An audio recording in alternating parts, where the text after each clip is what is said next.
ఎంతో కష్టపడి దేవుని సేవలో ఎదగడండి. ఈ ట్రైనింగ్కి కారణమైన జాన్ మాణిక్యాలరావు గారు ఎంతో ప్రేరేపించి మొదటి సంవత్సరం ఏడుపానీయ చర్చ్ నుంచి, రెండవ సంవత్సరం హోలీ ట్రీట్ చర్చ్ నుంచి సహాయం అందించారండి. చివరి 2 సంవత్సరాలు జోసఫయ్య గారు నెలసనయ్య గారి ద్వారా సహాయం అందించారండి. ఎంతో దేవుని కృప వల్ల ఈ బిడ్డ దేవ సన్నిధిలో ఎదగడానికి సుమంత విషయంలో నేను చాలా గర్వపడ్డానండి. తల్లిదండ్రుల ద్వారా బిడ్డలో మారుతారు, కానీ నా బిడ్డ ద్వారా మేము మారామండి. ఆ బిడ్డను చిన్నప్పటి నుంచి కూడా దైవ సన్నిధిలో పెంచడానికి నాకైతే సుమంత పుట్టక ముందు నేను చాలా బాగా బిడ్డల గురించి చాలా దేవుడిని అడిగానండి. అంటే ముందుగానే నాకు దేవుడు గర్భఫలం ఇచ్చినా మేము అప్పుడే వద్దనుకున్నామండి. తర్వాత సంవత్సరంన్నర ఎంతో కన్నీటితో ఏడుకున్నానండి. కానీ అన్న ప్రార్థన ఏ విధంగా ఉంటుందో అదే విధంగా అన్న పెనిన్న బైబిల్ విషయంలో ఎలా జరిగిందో అలాగే జరిగిందండి. కానీ నేను దేవుడితో చాలా పోరాటంగా అడిగానండి. తండ్రి, నాకు ఒక మగ బిడ్డను అనుగ్రహిస్తే నీ సన్నిధిలో పెంచుకుంటాను, ఆ బిడ్డను నీకు సమర్పించుకుంటానని అనుకున్నానండి. అదేవిధంగా సుమంతని నాకు దేవుడు ఇచ్చాడండి. కానీ నాకు అప్పుడైతే నేను ఎంతగా ఏడ్చానో నాకైతే తెలియదండి. చెప్పడానికి కూడా నాకు ఇప్పుడు కూడా బలిపేట మీదట సాక్ష్యం చెప్పాలని చాలా ఎన్ని సంవత్సరాల నుంచి అనుకున్నాను, కానీ నాకు ధైర్యం చాలలేదండి. బైబిల్ చదవడానికి కూడా నాకు ధైర్యం చాలలేదండి. కానీ నా కుటుంబాన్ని ఆశీర్వదించాడండి. మంచి కుటుంబంలో నన్ను దేవుడు పెట్టాడండి. నా తల్లి సంఘం కూడా నన్ను ఎంతో నా గురించి మీకు చాలామందికి తెలుసండి. నా మానసిక పరిస్థితి దేవుడి పట్ల నేను ఇప్పుడు కూడా బైబిల్ పట్టుకునే తిరుగుతాను, కానీ నాకైతే ధైర్యం చాలదండి. కానీ నా భర్త కూడా నన్ను ఆదరించి నన్ను ఎంతగానో నాకు బాగోలేని పరిస్థితుల్లో కూడా నన్ను వదిలిపెట్టలేదండి. మాకైతే పెళ్ళైన మొదటి సంవత్సరంలోనే విడాకుల దాకా వచ్చేసిందండి. నాకైతే వద్దండి, ఈ బిడ్డ ఈవిడ ఇలా ఉంటుందంటే, రాజుబాబు గారు ఇదే పరిస్థితిలో నువ్వు ఉంటే నువ్వేం చేస్తావు, ఆ బిడ్డను అర్థం చేసుకో, నువ్వు మంచిగా మారు అని అందరూ కూడా ఆయన చాలా ఇదిగా చెప్పారండి. నా భర్త మారి నన్ను ఈ విధంగా ఈ రోజుని నన్ను ఒక మంచి కుటుంబంలో పెట్టాడండి.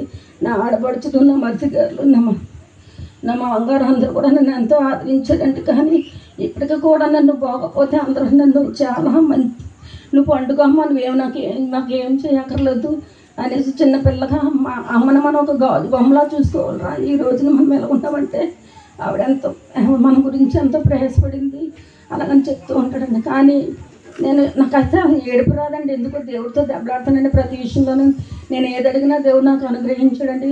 నా తల్లి సంఘం కూడా సంఘం ప్రార్థిస్తే సంఖ్యలు విడిపోతాయంటారండి. కానీ సాక్ష్యం చెప్పాలని ఎదరికెళ్ళి ఏంటో నా బాధ అంతా చెప్పుకోవాలి, నా కుటుంబం గురించి అనుకున్నానండి. అదేవిధంగా నాకు చిన్న వయసులోనే నా బిడ్డకి 8 సంవత్సరాల క్రితం నాకు ఆయాసం వచ్చి నన్ను ఐసీయూలో పెట్టారండి. అప్పుడు నా భర్తను కేకేసి నాకు రాత్రులు నిద్ర పట్టట్లేదు, నా రంజాకి పెళ్లి చేసి అంటాను. ఇదేంటి, ఆ పిల్ల చదువుకుంటుంది, ఆ పిల్ల పెళ్లి చేయమంటున్నావు ఏంటంటే, లేదు నువ్వు సుమంతకి అయితే ఇప్పుడప్పుడే పెళ్లి చేయవు, ఆడేదో ఎంటెక్ చేయాలి బీటెక్ చేయాలి అంటున్నావు, పిల్లకి పెళ్లి చేసి అన్నాడు. నీకేం పూర్వ పని చేయట్లేదు, ఆ పిల్లకి పెళ్లి చేయమంటున్నావు అంటే, దేవుడు కృప వల్ల నేను వచ్చేటప్పుడు పెళ్ళి అంటుంటే ఆ పిల్లకి కూడా పెళ్లి కుదిరిందండి. మంచి కుటుంబం, అత్తమామలు కూడా తల్లిదండ్రులు ఆదరించి మంచి భర్తను కూడా ఇచ్చారండి. మంచి మగబిడ్డలను కూడా, ఆ బిడ్డకు కూడా చాలా బాధపడ్డారండి. మా మొదటి బిడ్డ పుట్టినప్పుడు కాకినాడ వెళ్ళిపోవాలన్నారండి. చాలా క్లిష్టమైన పరిస్థితుల్లో దేవుడు ఆ బిడ్డను రక్షించాడండి.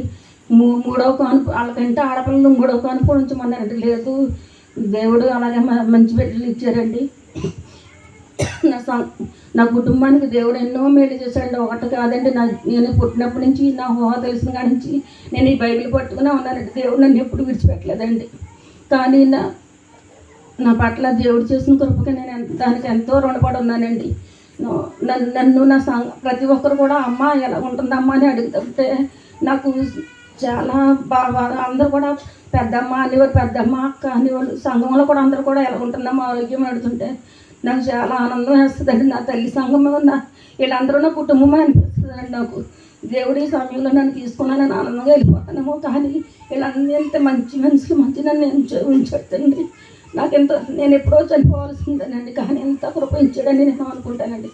సమయం ఎక్కువ అవుతుందండి చెప్పాలంటే, కానీ మా కుటుంబం అందరి పట్ల ముఖ్యంగా సారుని విషయంలో కూడా ఆ పాప ఇలా నెల తప్పినప్పుడు మా మా వీపురాలు వచ్చి ఈ పిల్ల వాంతులు అలా నెల తప్పిన కానీ ఇలా అవుతూనే ఉంటుందండి. 3 నెలల నుంచి ప్రార్థనలో పెట్టేది అంటుంది. ఇదేంటమ్మా నన్ను ప్రార్థనలో పెట్టమంటామని వెంటనే శౌరణమ్మ గారికి సెబస్టియన్ అయ్యగారి దగ్గరికి వెళ్ళి నాలో అల్ప విశ్వాసం ఉందేమో తండ్రి, అభిషక్తులు అయ్యగారి దగ్గరికి మాట్లాడమని అమ్మగారి దగ్గరికి వెళ్ళి అమ్మ పాప విషయంలో మీరు ప్రార్థన పెట్టండి, వాంతులు కంట్రోల్ అవ్వట్లేదు, ఏం తిన్నా 3 పూట్ల తొక్కుకుంటుంది అంటే, లేదమ్మా నేను కుటుంబార్థనలో పెడతాను మీ గురించి అని ఆవిడ కూడా మమ్మల్ని ఎంతో ప్రేమించి వాళ్ళ కుటుంబార్థనలో అయ్యగారు మమ్మల్ని ప్రార్థించండి. అదే మేరమ్మ గారి దగ్గరికి వెళ్ళి ఆవిడ దగ్గర కూడా అమ్మ పాప విషయంలో మీరు ఇలా వాంతుల గురించి అడగండి అంటే, అప్పటి నుంచి ఇప్పుడు దాకా వాంతులు లేవు ఏమీ లేవండి. నేను ఎన్ని మందులు వేసుకున్నా ఇప్పుడు ఏ మందులు వాడట్లేదండి.